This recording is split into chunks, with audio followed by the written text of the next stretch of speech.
बात ये क्वेश्चन है कि अगर कोई गुनाह हो जाए और उसकी इंसान तौबा कर लेता तो ये कैसे पता चलेगा कि वो गुनाह माफ़ हो गया है। और ये कि अगर उस गुनाह के बारे में कोई हमसे पूछता है कि ये गुनाह किया गया कर लेंगे, लेकिन मतलब गुनाह बहुत अरसा पहले हुआ है, तौबा हो गई है, लेकिन मतलब ये होता है कि ये तो इंतज़ार नहीं होगा।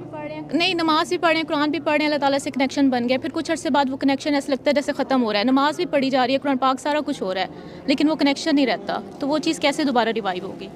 वो वैसे ही दोबारा रिवाइव नहीं होती, क्योंकि आप वो वैसे रहे नहीं हो, आप बदल गए हो। सही। आप कभी कभी इंसान कहता है मैं जैसे 2 साल पहले थी, मैं अभी से बहुत अच्छी थी, मैं वैसी क्यों नहीं हो सकती अब, मुझे वो फीलिंग वापस क्यों नहीं आती, क्योंकि वो इंसान मर चुका है। फिर अल्लाह ताला ने उसको नई ज़िंदगी दी, अगले दिन, फिर अगले दिन, फिर अगले दिन। आप वो नहीं हो जो आप पहले थे। आपके जज्बात वो नहीं है, आपके एक्सपीरियंसेस वो नहीं है, आपका इल्म वो नहीं है, आपकी शख्सियत वो नहीं है, उसमें तब्दीली आई है। तो आपका ताल्लुक़ जो अल्लाह ताला से है वो भी तब्दीली से गुजरता है। उसमें कभी लो आता है, कभी हाई आता है। लेकिन अगर आप डिप्रेशन में रहो कि मैं पहले ऐसा था और अब ऐसा नहीं हूँ, तो वो फिर आप एक ऐसी चीज़ की तरफ भाग रहे हो जो अब गुजर चुकी है। आपने अब आगे देखना है, पीछे नहीं देखना।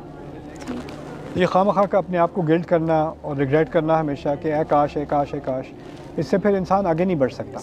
और अगर कोई उस गुनाह के बारे में हमसे पूछे कि ये गुनाह हुआ या नहीं हुआ, तो मतलब मैंने ये सुना था कि उस गुनाह को ना प्रमोट नहीं करना, ये कह के कि मैं ये गुनाह कर चुका हूँ या कर चुकी हूँ। हाँ, नहीं करना चाहिए। तो अगर वो मना कर देंगे उससे, तो वो झूठ नहीं होगा क्या कि अगर कोई पूछेगा कि ये गुनाह तुमने किया है और हम कहते हैं कि नहीं हमने नहीं किया और हम कर चुके होते हैं पहले, लेकिन उसे तौबा कर लेते हैं, तो वो झूठ काउंट नहीं होगा हमारा? वो कौन है आपको कोर्ट में ले जाने वाले?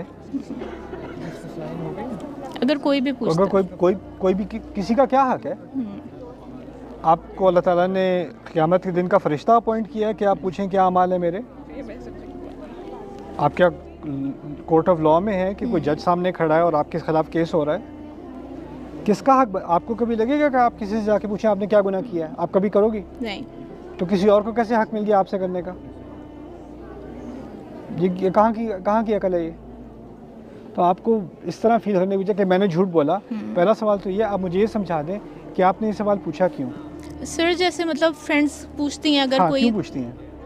ये कैसी फ्रेंड्स हैं? Find better friends. लेकिन सर अगर मैं किसी कंपनी में रह रही हूँ 4 साल से, हाँ उनको पता भी है कि आपने बेहतर कंपनी के बारे में सोचा नहीं, आपने कहा बस इन्हीं के साथ फंसे हुए हैं, इनकी बातें सुन के जवाब देने के बारे में मैं सोचूं। और गिल्ट उसे फील होना चाहिए जो किसी को शर्मिंदा करने की कोशिश करे, और गिल्ट आप फील कर रही है, इसमें गलती किसकी है? आपकी।